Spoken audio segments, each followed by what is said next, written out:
4, verse 1. What causes quarrels, and what causes fights among you? Is it not this, that your passions are at war within you? You desire and do not have, so you murder. You covet and cannot obtain, so you fight and quarrel. You do not have because you do not ask.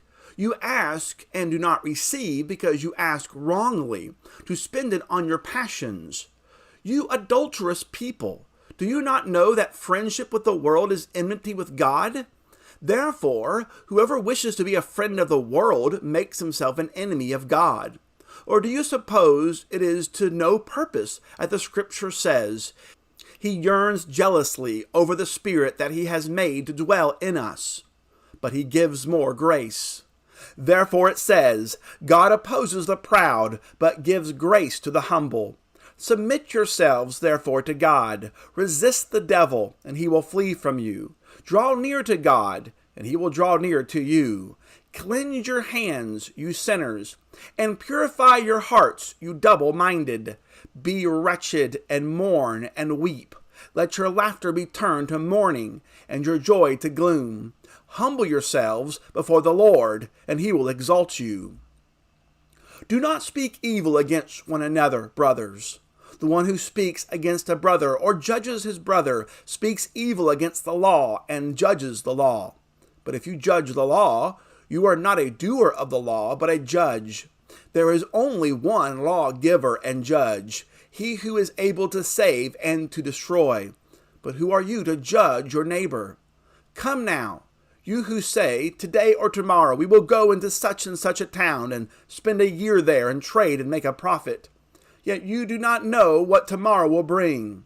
What is your life? For you are a mist that appears for a little time and then vanishes. Instead, you ought to say, if the Lord wills, we will live and do this or that. As it is, you boast in your arrogance. All such boasting is evil. So whoever knows the right thing to do and fails to do it, for him it is sin. We concluded chapter 3 with the observation of the problem of worldly wisdom, having bitter jealousy, envy, and selfish ambition, and how that reveals that we are following the wisdom of the world and not the wisdom of God. The result of worldly wisdom is disorder and every vile practice. Following the wisdom of the world not only causes ruin to ourselves as individuals, but also causes problems for a local church. Christians fighting with other Christians, divisions, hurt feelings, tensions, and strife are readily seen by outsiders. The local church becomes dysfunctional as it cannot be a light in the community because they are fighting with one another. Now in James chapter 4, James is going to further identify the sinfulness in their lives that is causing these problems. Allow me to state the obvious here. We live in a pleasure-driven society. Do what you want to do. Make sure that you are happy. Obey your passions and your thirsts. James, though, asks the question, where do you think these quarrels and fights come from? The answer is that your passions are at war within you. Now, what is interesting is that the language James uses was typically used for national warfare and political battles. In fact, the New King James Version says wars and fights instead of quarrels and fights. Right, so these words were used for military war, but James here is speaking not in physical, earthly warfare terms, but in spiritual terms. We know this because of that phrase, among you, among you. He's talking here to a group of Christians and is observing the problems of quarrels, fights, and strife between Christians. James's answer is not the answer we like to give. We like to give the excuse that all the strife is because of some things outside of us. We blame some other person. We blame things that were said. Right? If they hadn't said that, I wouldn't have done this. We blame actions that hurt us. But that is not the answer James gives. James says the problem resides within us. battles and fights come from our selfish hearts and our desires for pleasure. We have passions that are ruling our hearts and bodies. The problem is that we have not conformed to the wisdom of God, but instead we have conformed to the wisdom of this world. Quarrels and strife are completely out of character for the godly Christian who is striving to do what is right. Let's skip down to verses 2 and 3 here. James, in this part, explores further our sinfulness. We desire and we do not have, so we murder. We covet and cannot obtain, so we fight and quarrel. Again, James is pointing to that problem of self-centeredness and self-centered thinking. I don't think James actually means that Christians are killing each other at church. I don't think that that's what this is talking about. I think what James is doing here is he's providing this scenario for some shock value, the same way Jesus did in Matthew chapter 5, verses 21 and 22. Jesus taught that hating your brother was sin just as murder. He's talking about extremes here to get their attention on these things. Like, you see how ridiculous it is for you to participate in these kinds of things. James explains why they do not have. Now, there are two reasons. First, they don't have because they don't ask. It appears that the prayer life of these Christians has completely died. They were not asking God for the things that they needed. They had desires just running amok without any control or discipline at all. They just want. And we can be just as guilty. Striving to acquire more of this world's goods can be overwhelming and sinful. But also striving for power and respect and honor and popularity, those kinds of things can get in the way of what is really most important. James is asking us to examine our desires. Are we asking God or are we self-seeking? Now, the second problem is not only were they not asking God, but when they did ask of God, they were asking wrongly.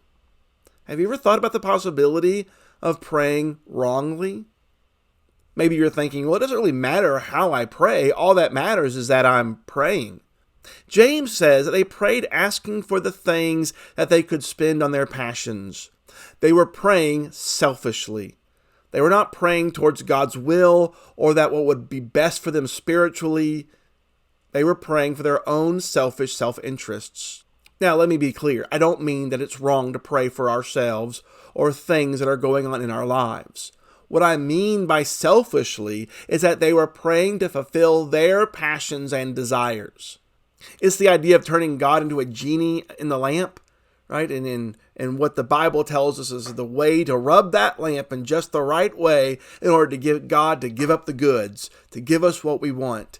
There are lots of folks that believe that. In fact, there's a whole genre of Christianity based on that, the health and wealth gospel, right? I'm going to tell you as a TV evangelist how to get the goods from God and how to really get that lamp rubbed in the right kind of way.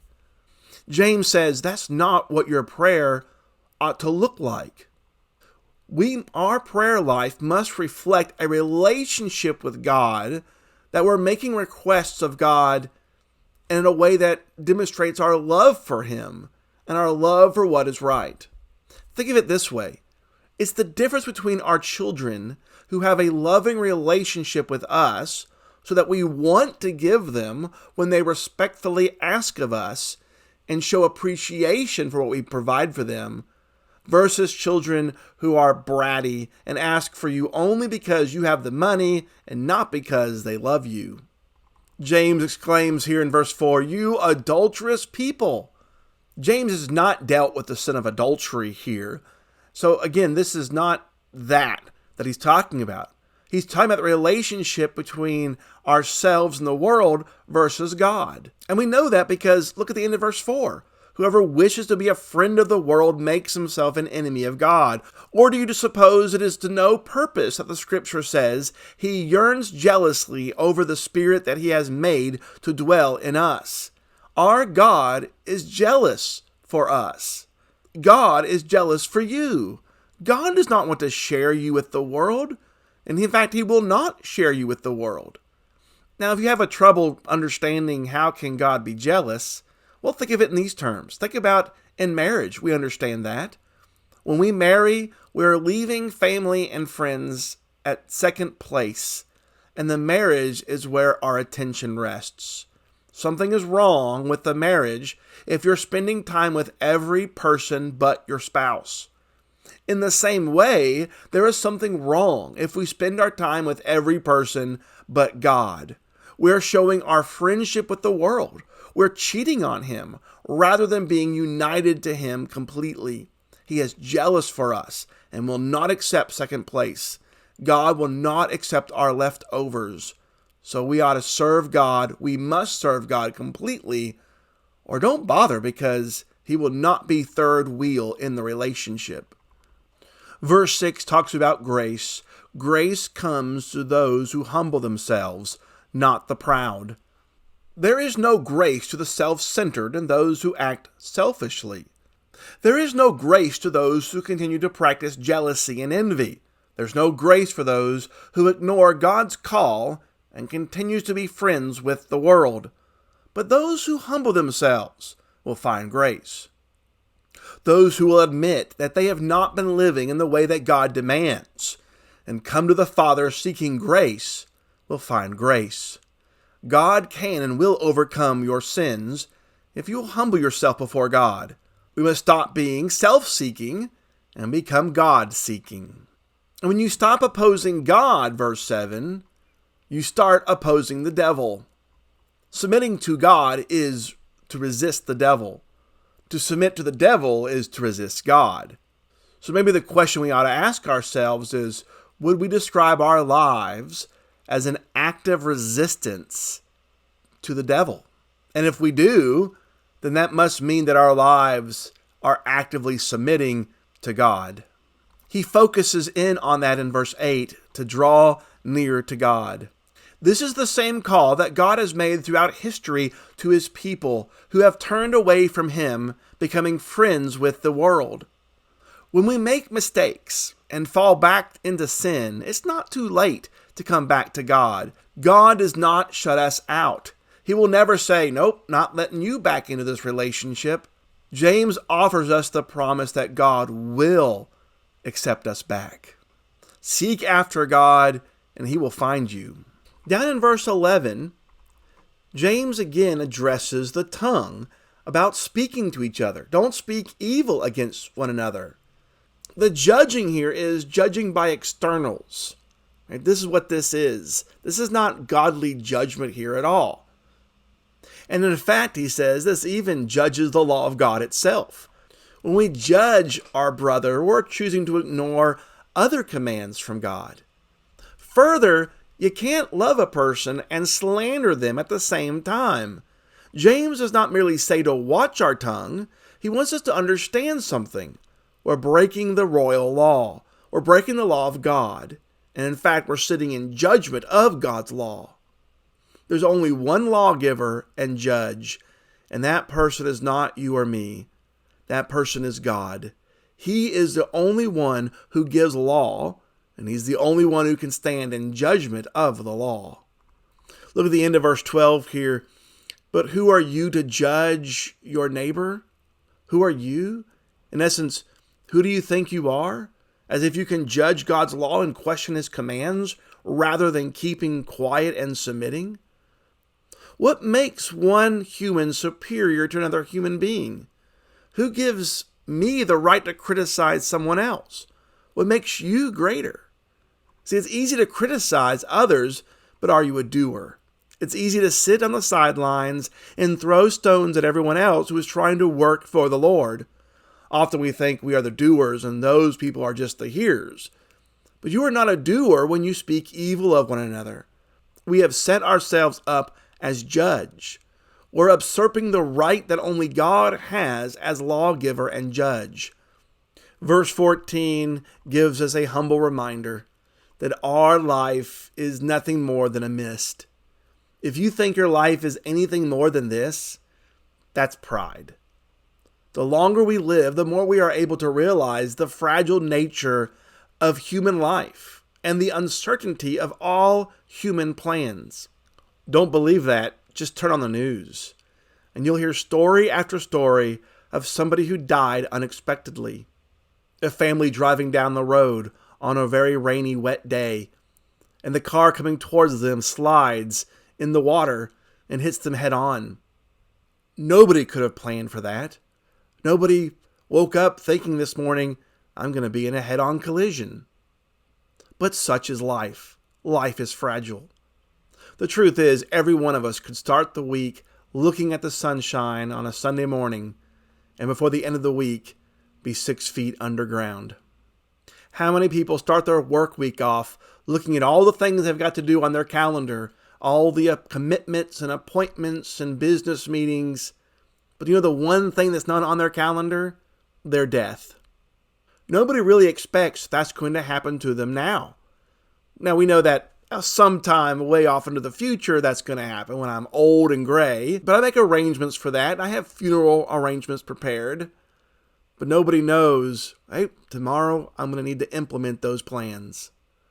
Two avid golfers were watching the Masters on TV one day when one said to the other, "Do you think there will be golf in heaven?" Suddenly an angel appeared to them and said, "I've got good news and bad news for you both." "What's the good news?" they asked. "There is golf in heaven on the most glorious course you could possibly imagine." "So what's the bad news?" they questioned. "Your tee time is 8:10 tomorrow morning." It is good for us to reflect on how fleeting life is. James reminds us that life is a vapor, life is precious and short. Are you prepared for life beyond the grave? Your life is a mist. Take nothing for granted. Don't assume you have tomorrow. Don't think that tomorrow will be like today. Take advantage of today. Don't be proud in your plans. Don't be proud of your life. Everything can change tomorrow. It means, verse 15, that we must have the attitude that God is in control and not us.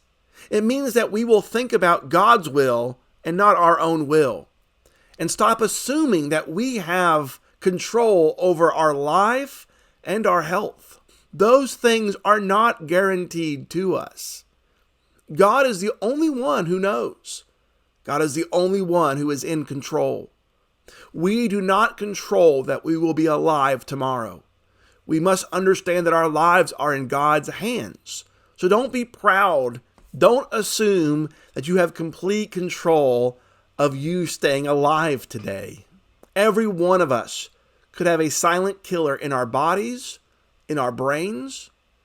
Every one of us could have an accident unexpectedly. Are you living as if you are in control?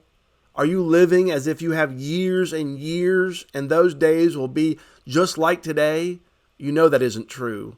You know that life never goes according to plan. There is only one certainty in life: God. God does not change. He is the same yesterday as he is today. Put your trust in God, who holds all things in his hands. Put your trust in him who made you and gave you life. Rely on him and not yourself. Love one another today. Live for God today. Thank you so much. We'll see you tomorrow, the good Lord willing.